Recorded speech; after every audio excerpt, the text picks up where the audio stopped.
काय सांगणार दादा, आज पत्रकार परिषद पार पडलेली आहे महापालिकेसंदर्भातली राष्ट्रवादी काय करते? ते आता संपूर्ण महाराष्ट्रामध्ये काल प्रदेश अध्यक्षांच्या अध्यक्षतेखाली ज्या ज्या ठिकाणी महापालिकेच्या निवडणुका घोषित झालेल्या आहेत त्याची एक बैठक झाली आणि त्या बैठकीमध्ये प्रदेश अध्यक्षांनी क्लिअर कट आम्हाला सूचना दिल्या की ज्या महापालिकेमध्ये शक्य असेल तर त्या पालकमंत्र्यांशी किंवा त्या प्रभारींची आपण युतीच्या संदर्भामध्ये चर्चा करायची आणि युतीच्या संदर्भामध्ये चर्चा करून आपण निवडणुका युतीमध्ये त्या ठिकाणी निवडणुकांना समोर गेलं पाहिजे अशा सूचना दिल्या. त्याच धर्तीवरती आज आम्ही जळगाव महापालिकेची बैठक या ठिकाणी आता बोलवलेली होती. दुपारनंतर धुळ्याला आहे. या दोन्ही महापालिकेच्या चर्चेच्या संदर्भामध्ये प्रमुख जे नेते जिल्ह्यातले त्यांच्याशी चर्चा झालेली आहे. महायुतीमधले गुलाबराव पाटील साहेब असतील किंवा गिरीश महाजन साहेब असतील त्यांच्याशी सुद्धा काही अंशी आमची चर्चा झालेली आहे.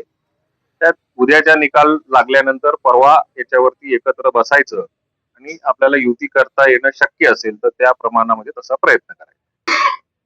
मला आत्मविश्वास आहे की ज्या पद्धतीने अजितदादांनी विकासाची भूमिका घेऊन आज महाराष्ट्रामध्ये राष्ट्रवादी काँग्रेस पक्षाची ताकद संपूर्ण महाराष्ट्रामध्ये वाढवलेली आहे.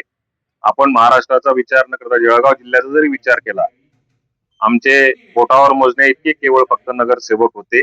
मला आत्मविश्वास आहे की जवळपास आम्ही 177 नगरसेवक पदाचे उमेदवार आणि 6 नगरपालिकांमध्ये नगराध्यक्ष पदाचे उमेदवार उभे केलेले आहेत. उद्याच्या निकालामध्ये आम्हाला चांगलं यश येईल. आमची संख्या त्या ठिकाणी चांगली असणार आहे आणि राष्ट्रवादी काँग्रेस पक्षाची ताकद जळगाव जिल्ह्यामध्ये मला असं वाटतं की उद्याच्या निकालानंतर स्पष्ट होईल. आता या बाबतीमध्ये मी परत एकदा खुलासा करतो की पहिलं प्राधान्य आमचं महायुतीच्या नेत्यांबरोबर चर्चा करणं ही जबाबदारी आणि कर्तव्य समजून आम्ही महायुतीच्याच नेत्यांशी चर्चा करणार.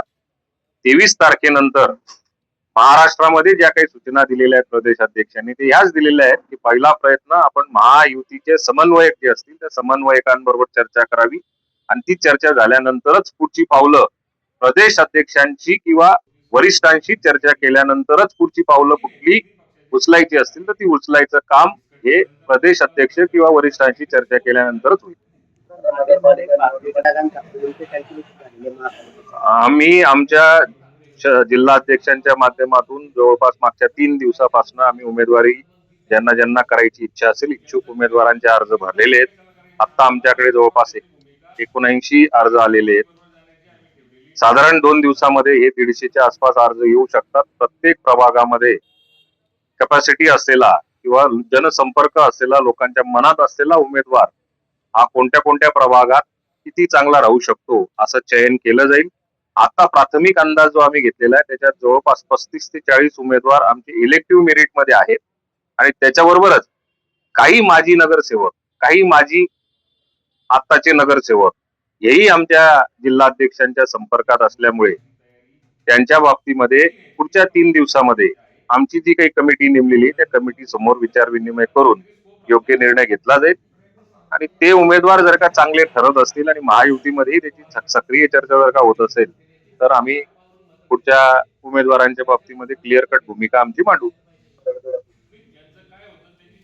नाही, असं किती जागांवर तडजोड असं काही म्हणता येत. याच्यात इलेक्शन आहे, इलेक्शन मध्ये इलेक्टिव्ह मेरिटच कॅल्क्युलेट केले जातात. आमच्याकडे 35 ते 40 उमेदवार असे आहेत की ते निवडून येऊ शकतात. अशी उमेदवार संख्या एवढी संख्या जर का असेल तर कुठे समजा जर का चर्चेअंती आमच्यापेक्षा आमच्या उमेदवारापेक्षा त्यांच्याकडे चांगला उमेदवार जर का असेल तर एक पाऊल मागे पुढे होऊ शकतं, पण चर्चा झाल्यानंतर याच्यावरती बोलता येईल. महायुतीची चर्चा बोलणीच झाली नाही तर फिसकटण्याची आपण आता विचार करण्यात काही अर्थ नसतो. जोपर्यंत बोलणं होत नाही त्यांच्याशी चर्चा होत नाही. पण आताच्या जे काही बोलण्यावरून मी जे काही गुलाब भाऊंशी बोललो असेल, राजूमामा भोळेंशी बोललो असेल, मंगेश चव्हाणांशी बोललो असेल, त्यांनी मला पॉझिटिव्ह या ठिकाणी सिग्नल दिलेला आहे. आपण 23 तारखेला या संदर्भात बोलू. उद्या नगरपालिकेच्या निवडणुका संपल्यानंतर काउंटिंग संपल्यानंतर परवा याच्या बाबतीमध्ये एकत्र बसू. अर्जांचं चयन होईल आणि त्याच्यानंतर त्यांच्याबरोबर चर्चा होईल. नाही, माझ्या नावाची चर्चा आहे हे माध्यमांमध्ये असेल किंवा सोशल मीडियावरती असेल, माझ्या दृष्टिकोनातून ती आनंदाची गोष्ट आहे. पण पक्षाच्या दृष्टिकोनातून सर्व प्रादेशिक समतोल ठेवणे, सर्व समीकरण जुळवाजुळव करणे, राज्याचे प्रमुख मुख्यमंत्री जे असतील त्यांच्याशी चर्चा करणे, या पक्षाच्या वरिष्ठांची ही जबाबदारी आहे. पक्षाचे वरिष्ठ जो निर्णय घेतात तो कार्यकर्त्यांनी ऍक्सेप्ट करायचा असतो. त्यामुळे आपल्याला काय वाटतं नाही वाटतं याच्यापेक्षा पक्षश्रेष्ठींना काय वाटतं आणि पक्षश्रेष्ठी जो निर्णय घेतील तो सारा आपोपी असतो.